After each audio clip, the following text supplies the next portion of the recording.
বয়স মাত্র 1 মাস 11 দিন। প্রাণ বাঁচাতে প্রয়োজন ও নেগেটিভ গ্রুপের রক্ত। নদিয়া জেলার কালীগঞ্জ থানার অন্তর্গত রাউতারা গ্রামের বাসিন্দা কামাল উদ্দিন শেখের সন্তান আনাস শেখ ভর্তি হয়েছিল কাটোয়া মহকুমা হাসপাতালে। রক্ত সংকট চলছে হেমরাজ ব্লাড সেন্টারে। এই পরিস্থিতিতে শিশুর প্রাণ রক্ষার্থে হাসপাতালের সহকারী সুপার সৌমাশিস রাউত ও প্রিয়া পাসওয়ান দায়ার ব্লাড ডোনার অ্যাসোসিয়েশনের সভাপতি জয়দেব দত্তের সঙ্গে যোগাযোগ করেন। সংগঠনের সম্পাদক মৃণাল দেবনাথের তৎপরতায় রক্ত দিলেন কাটোয়ার বাসিন্দা মনোজিৎ বিশ্বাস। তীব্র দাবদাহ উপেক্ষা করে শিশু সন্তানের প্রাণ রক্ষা করতে ও নেগেটিভ গ্রুপে রক্ত দিলেন মনোজিৎ বিশ্বাস।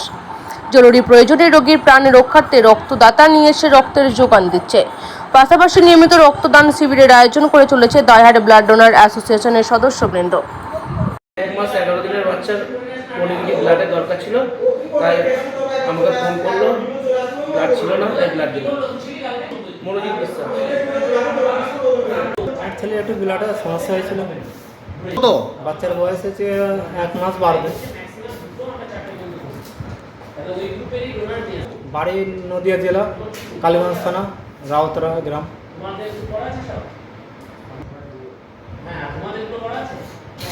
আনাস শেখ। নদিয়া জেলার কালীগঞ্জ থানার অন্তর্গত রাউতারা গ্রাম। সেই গ্রামের বাসিন্দা কামাল উদ্দিন শেখ। তার শিশু সন্তান, বয়স মাত্র 1 মাস 11 দিন। 1 মাস 11 দিন বয়স। তার বিরল গ্রুপের রক্ত সেই শিশুটির প্রয়োজন ও নেগেটিভ গ্রুপের রক্ত। এই পরিস্থিতিতে দাঁড়িয়ে কাটোয়া মহকুমা হাসপাতালের হেমরাজ ব্লাড সেন্টারে মজুত নেই ও নেগেটিভ গ্রুপের রক্ত। দায়ার ব্লাড ডোনার অ্যাসোসিয়েশনের পক্ষ থেকে মনোজিৎ বিশ্বাস সমস্ত কাজকে দূরে সরিয়ে রেখে এই তীব্র দাবদাহে ছুটে এলেন রক্ত দিতে। মাত্র 1 মাস 11 দিনের বাচ্চা আনাস শেখ, তাকে রক্ত দিয়ে এই মুহূর্তে প্রাণ রক্ষা করলেন মনোজিৎ বিশ্বাস। বিরল গ্রুপের রক্ত ও নেগেটিভ, তীব্র দাবদাহ সব কিছু দূরে সরিয়ে রেখে এই মনোজিৎ বিশ্বাস ছুটে এলেন রক্ত দিয়ে শিশুটির প্রাণ রক্ষা করতে।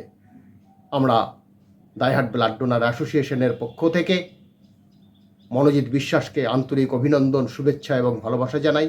এই ধরনের মানুষ আছে বলেই বহু মানুষের প্রাণ রক্ষা হচ্ছে, যেখানে বিরল গ্রুপের রক্ত ও নেগেটিভ। সুতরাং সকলেই আসুন, জরুরি প্রয়োজনে রক্তদাতা নিয়ে এসে রক্ত দিয়ে রোগীর প্রাণ রক্ষা করুন।